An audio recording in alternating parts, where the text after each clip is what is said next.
At the dawn of the 20th century, the British Empire spanned the globe, ruling nearly a quarter of the planet. Its armies were feared, its navy was unmatched, and its influence shaped the destinies of nations. Of all its vast territories, none was more precious, more vital, than India, the jewel in the crown. But it was here, in the very heart of the empire, that a silent revolution began to stir. A revolution fought not with cannons and rifles, but with an idea. It was a war without soldiers, without battlefields, and without generals in the traditional sense. This is the story of how the greatest empire in modern history was brought to its knees. Not by a rival superpower, but by the unwavering will of a people armed with nothing more than moral conviction. It is the story of how an apparently fragile strategy, conceived by one man, proved more powerful than all the armies of a Colossus, leading to the end of British rule and inspiring a new age of liberation movements across the world. How was this seemingly invincible empire truly defeated?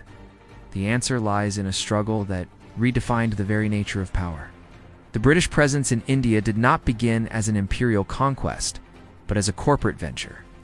The East India Company, a trading enterprise with its own private army, arrived not as rulers, but as merchants. Yet over 2 centuries, commerce turned to conquest. The company expertly exploited the complex mosaic of local rivalries, pitting kingdoms against one another.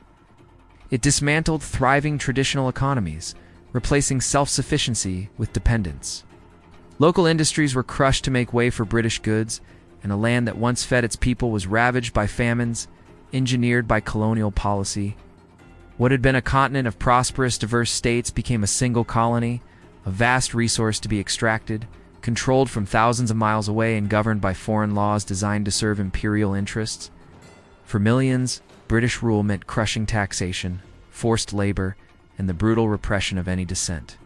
India was no longer a partner, it was a possession, and the wealth that flowed from its shores built the very empire that held it captive. Mahatma Gandhi was not born a revolutionary.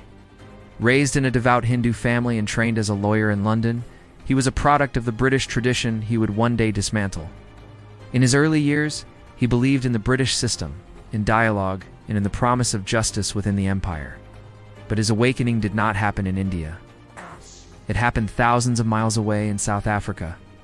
There, as a young lawyer, he experienced firsthand the stinging humiliation of racial discrimination.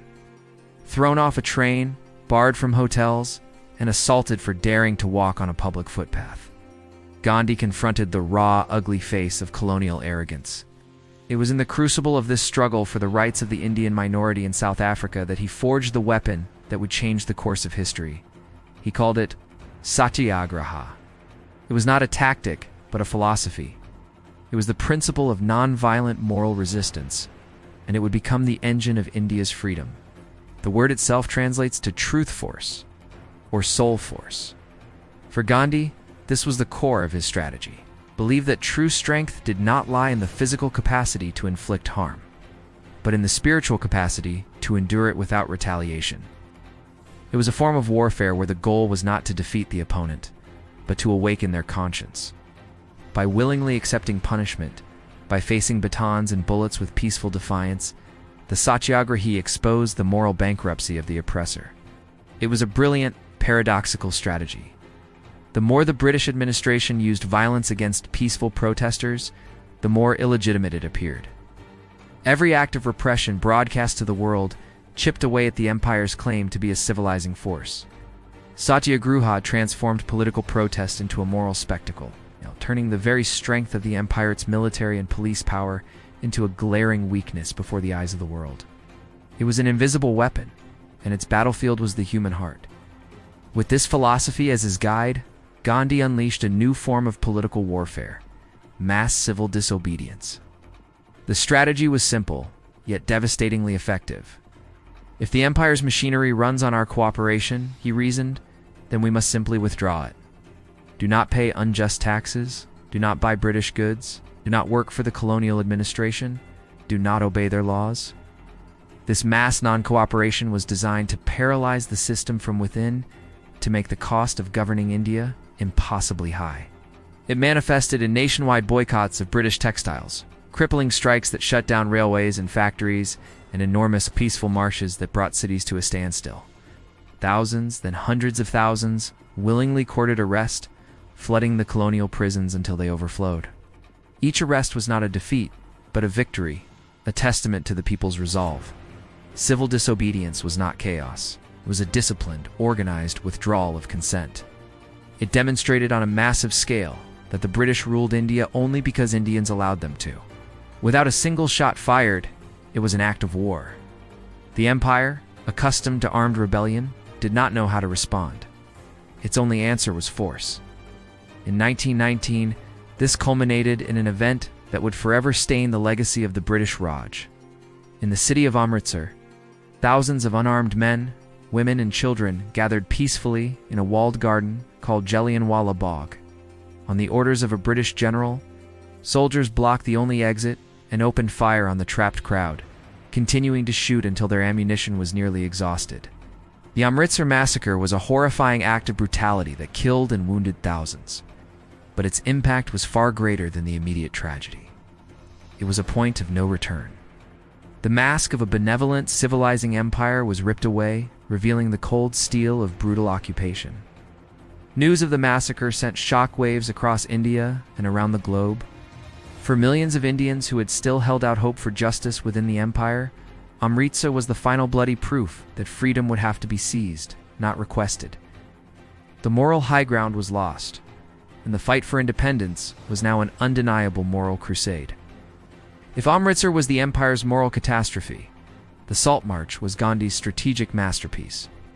In 1930, he chose to challenge one of the most hated and symbolic of all British laws, the state monopoly on salt, which forced every Indian, no matter how poor, to buy taxed salt from the government. Gandhi announced he would walk 240 miles to the Arabian Sea to make his own salt in open defiance of the law. What began with a small band of followers swelled into a moving river of humanity. The world watched, captivated, as this frail man in a loincloth embarked on an epic journey. When he finally reached the sea and picked up a lump of salty mud, it was a profoundly simple and symbolic gesture, a devastating blow to the empire's authority. The act inspired millions across India to do the same, openly making and selling illegal salt. The British responded with mass arrests and violence, but they could not stop the tide. The Salt March made the abstract injustice of colonial rule tangible and understandable to everyone on the planet.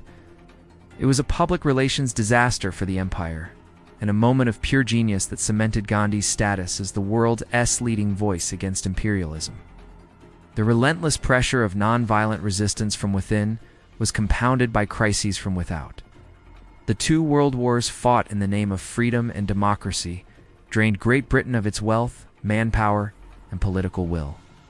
The empire that had entered the 20th century at its zenith emerged from the Second World War exhausted and bankrupt.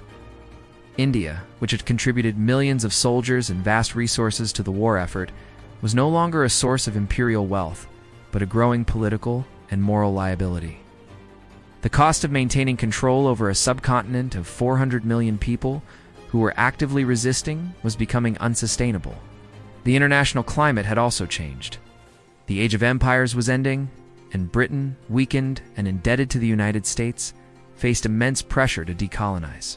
The cracks that Gandhi had been patiently chiseling for decades began to widen, and the entire imperial structure started to crumble under its own weight. The end was no longer a question of if, but when. In August 1947, after nearly 2 centuries of rule, the British Empire finally withdrew from India. The moment of independence, the culmination of decades of struggle, should have been one of pure triumph, but it was tragically marred by one of the greatest human catastrophes of the 20th century.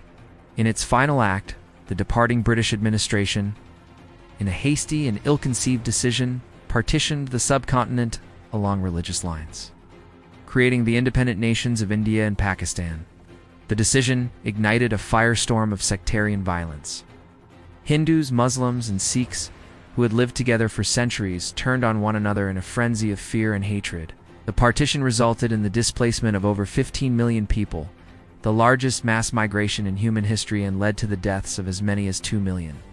India had achieved its freedom, but the cost was a deep, bloody wound that continues to shape the politics of the region to this day.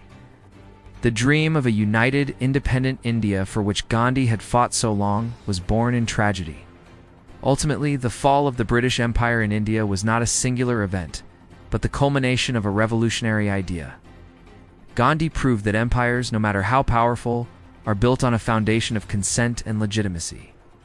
By systematically withdrawing that consent, by challenging the empire not on the battlefield, but in the court of world opinion and in the hearts of its own citizens, he engineered its political and moral collapse.